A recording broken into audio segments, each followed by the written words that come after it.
Hello વિદ્યાર્થી મિત્રો, કેમ છો? બધા મજામાં?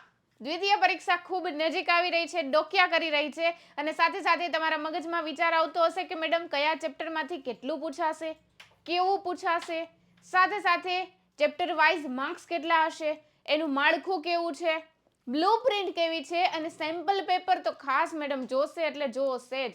તો આ દરેક વસ્તુ હું લઈને આવી છું. હું છું સંગીતા ભંડેરી.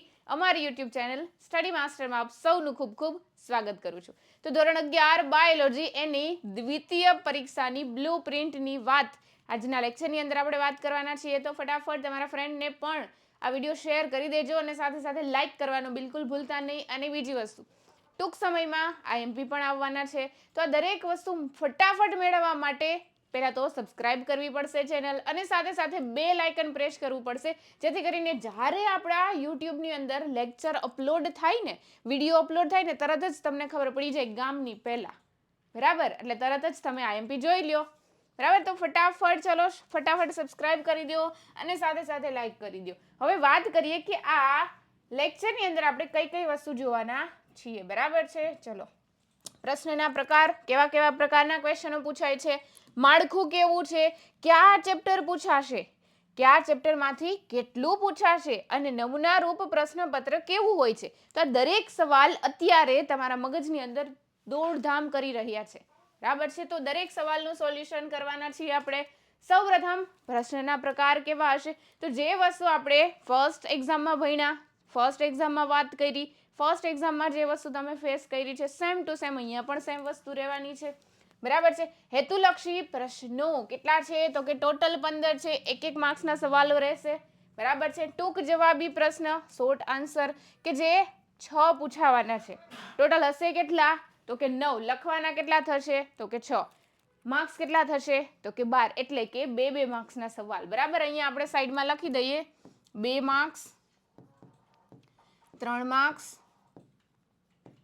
અને 4 માર્ક. હવે તમને થશે કે મેડમ આ હેતુલક્ષી ગયા વખતે તમે લાવ્યા હતા, તો આ વખતે અમારે જોશે, તો કે એનું સોલ્યુશન પણ છે.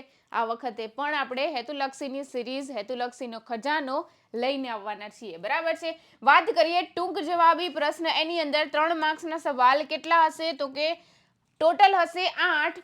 લખવાના થશે તમારે માત્ર ને માત્ર 5 અને ટોટલ માર્ક્સ કેટલા થશે, તો કે 15. બરાબર છે? 4 માર્ક્સના સવાલ કે જે તમને 3 સવાલ પૂછાશે, એમાંથી 2 જ સવાલ લખવાના થશે અને બંનેના ટોટલ માર્ક્સ કેટલા છે, તો કે 8. આમ કરીને ટોટલ તમારે 50 માર્ક્સનું પેપર થવાનું છે દ્વિતીય પરીક્ષાની અંદર. તો આ પ્રશ્નોના પ્રકાર થઈ ગયા. હવે વાત કરીએ માળખાની. જે માળખું આપણી ફર્સ્ટ એક્ઝામમાં હતું સેમ રહેવાનું છે. તો પણ આપણે જોઈ લઈએ, બની શકે કે તમારામાંથી કોઈ પણ સ્ટુડન્ટ ભૂલી પણ ગયા હોય. બરાબર છે? ચલો, તો ટોટલ 15 ક્વેશ્ચન કે જે તમને એક માર્ક્સના પૂછાય છે. આની અંદર કઈ વસ્તુ હશે, તો કે એમસીક્યુ પ્રકારના પ્રશ્ન હશે, જોડકા જોડો, ખરા ખોટા, વિધાન કારણ પ્રકારના, અસંગત સંગત પ્રકારના, ખાલી જગ્યા પ્રકારના અને ઓળખો પ્રકારના પ્રશ્નો પૂછવામાં આવશે, જેની સંખ્યા હશે 15. દરેકનો 1 માર્ક્સ. હવે વાત કરીએ સેક્શન બી ની, કે જેની અંદર 16 થી લઈ અને 24 ક્વેશ્ચનો પૂછાય છે, કે જેમાં કેટલા, તો કે 9 ક્વેશ્ચન હશે. એમાંથી 6 ક્વેશ્ચન તમારે લખવાના થાય અને દરેકનો marks 2. Section C, question number 25 to 32, total ક્વેશ્ચનો 8, લખવાના કેટલા, 5, દરેકના 3 માર્ક્સ. સાથે સાથે અહીંયા આપણને પૂછ્યું છે કે વાર્ષિક પરીક્ષાના નમૂના પ્રશ્નપત્રમાં પૂછેલ કેસ સ્ટડી આધારિત પ્રશ્ન નંબર, યસ, કેસ સ્ટડી પણ હશે. બરાબર? આનો મતલબ એવો છે કેસ સ્ટડી પૂછી શકે. હવે વાત કરું જો હું સેક્શન ડી ની, એટલે કે 33 નંબરથી 35 નંબર ક્વેશ્ચન હશે. ટોટલ 3, 2 ક્વેશ્ચન તમારે લખવાના થશે અને દરેક ક્વેશ્ચનનો માર્ક્સ કેટલો છે, તો કે 4. એટલે કે ટોટલ કેટલા માર્ક્સ થયા, 8. આવી રીતે 50 માર્ક્સનું પેપર તમારું હશે. થઈ ગયું માળખું. હવે વાત કરીએ કેટલા ચેપ્ટર પૂછાશે. ઘણા ખરા સ્ટુડન્ટો લાઈવ લેક્ચરમાં મને પૂછેલું કે કેટલા ક્વેશ્ચનો મેડમ પૂછાવાના, કેટલા ચેપ્ટર પૂછાવાના છે દ્વિતીય પરીક્ષાની અંદર. તો જોઈએ, જો આ બાજુના બધા જ ચેપ્ટર આપણે ભણી ગયા છીએ. બરાબર?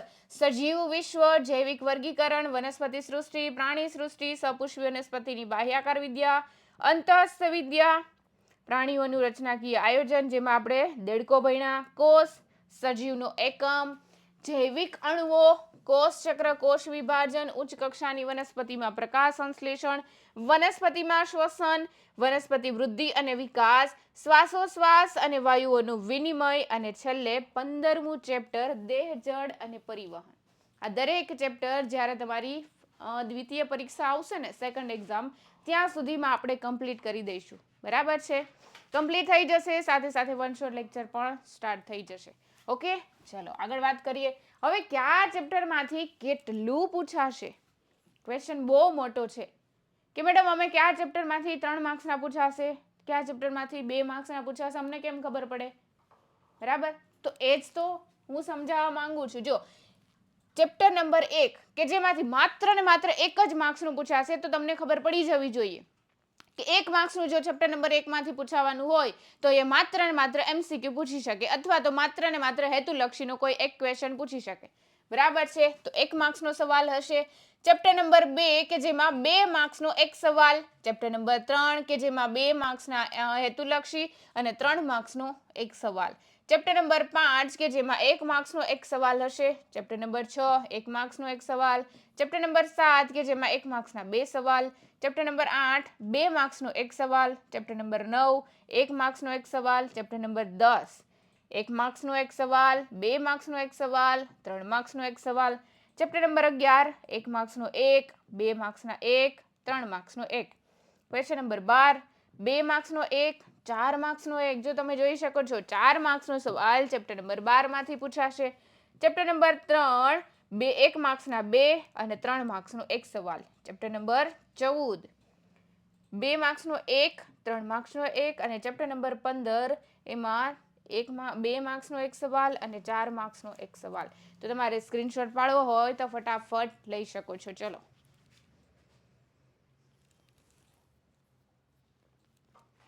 ઓકે, તો આવી રીતે આપણું કયા ચેપ્ટરમાંથી કેટલું પૂછાશે એ ક્વેશ્ચન પણ સોલ્વ થઈ ગયો. હવે સૌથી મોટો ક્વેશ્ચન છે નમૂનારૂપ પ્રશ્નપત્ર. તો આનું સોલ્યુશન પણ મારી પાસે છે. ચલો ફટાફટ જોઈ લઈએ. નમૂનારૂપ પ્રશ્નપત્ર ચલો આપણી પાસે છે. કિધર ગયા? યસ, આવી જાઓ. ઓકે, ચલો સેક્શન એ કે જેની અંદર 15 ક્વેશ્ચનો પૂછાવાના છે. તેમાં આવું કંઈક પૂછી શકે કે કેટલીક વનસ્પતિમાં ભ્રૂણમૂળ સિવાયના ભાગમાંથી મૂળ વિકાસ પામે છે, તેને ખાલી જગ્યા કહે છે. બીજો ક્વેશ્ચન, નર દેડકાના અગ્ર ઉપાંગની પહેલી આંગળી પાસે ખાલી જગ્યા આવેલું હોય. શું આવેલું હોય? તો કે મૈથુન કોથળી. બરાબર છે? મૈથુન ગાદી જેને આપણે કહીએ છીએ. ક્વેશ્ચન નંબર 3, લીલી વનસ્પતિ દ્વારા ઓક્સિજન ખાલી જગ્યામાંથી મુક્ત થાય છે. ક્વેશ્ચન નંબર 4, નીચે આપેલી લીલ પૈકી કઈ લીલ અન્ય લીલથી જુદી પડે છે? ઓપ્શન આપેલા છે તમારી સમક્ષ. ક્વેશ્ચન નંબર 5, નીચે આપેલા કયા સમુદાયના પ્રાણીઓ બહુકોષી હોવા છતાં પણ કોષ સ્તરીય આયોજન ધરાવે છે? નીચે ઓપ્શન આપેલા છે. ક્વેશ્ચન નંબર 6, ક્યુટિકલનું સ્થાન મૂળના અંતઃસ્તરના કોષોની અર્ય દિવાલ પર, મૂળના અધિસ્તરને આવરિત, પ્રકાંડના અધિસ્તરની બહારની સપાટી પર, કે ડી પ્રકાંડના અંતઃસ્તરની હેઠળ આવેલા કોષોને આવરિત કરે છે? તો આવો કંઈક ક્વેશ્ચન પૂછી શકે ચેપ્ટર નંબર 6 માંથી. ક્વેશ્ચન નંબર 7, કોનામાં પુખ્ત આરબીસીમાં કોષ કેન્દ્ર જોવા મળે છે? દેડકો, સસલા, એ બી, દેડકો કે સસલા કે બંનેમાંથી કોઈ પણ નહીં. તો જવાબ શું આવશે? તો કે દેડકો. ક્વેશ્ચન નંબર 8, નીચે પૈકી કયું વિધાન ખોટું છે? સેલ્યુલોઝ પોલિસેકેરાઇડ છે, યુરેસિલ પિરિમિડિન છે, ગ્લાયસિન એ સલ્ફરયુક્ત એમિનો એસિડ છે, કે સુક્રોઝ ડાયસેકેરાઇડ છે?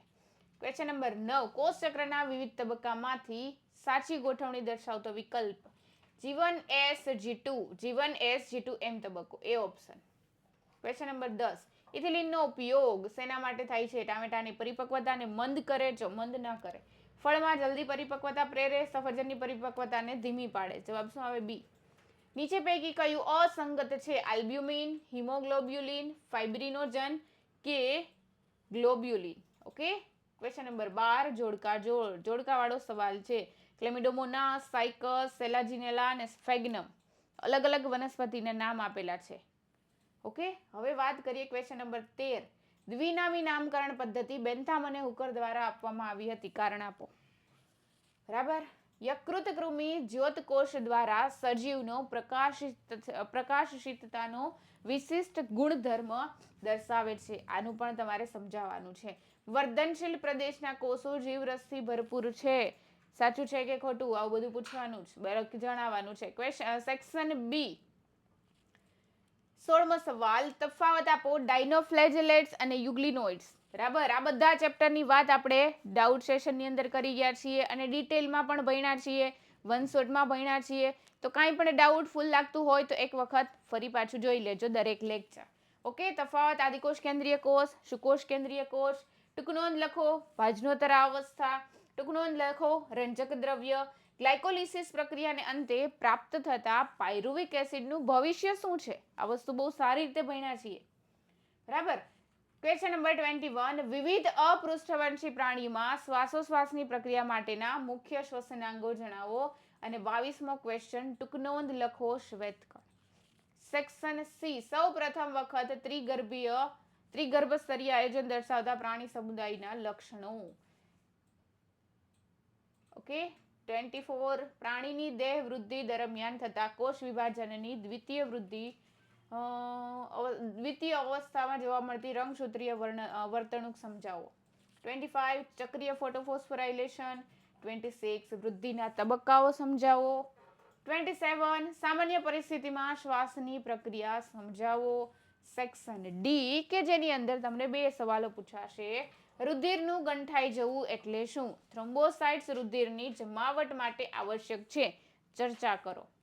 અને 29, ટીસીએ ચક્ર આકૃતિ સહ જણાવો. ટીસીએ ચક્ર ટ્રાઇકાર્બોક્સિલિક એસિડ ચક્ર. બરાબર છે. તો क्या हुआ? ઓકે, ચલો, કઈ વાંધો નહીં, પેનલ છે, થાય આવું બધું. બરાબર. તો આ થઈ ગઈ વાત આપણા નમૂના રૂપ પ્રશ્નપત્રની. તો આવા 5 સવાલો તમારા મગજની અંદર સતત ઘૂમતા હતા, જેનું સોલ્યુશન આજે આપણે કરી દીધું છે. બરાબર છે. તો ફટાફટ તમારા ફ્રેન્ડ મિત્ર સાથે શેર કરી દો અત્યારે જ, અને સાથે સાથે લાઈક કરવાનું બિલકુલ ભૂલશો નહીં. મળીએ છીએ આપણે next time. Thank you so much. Bye bye.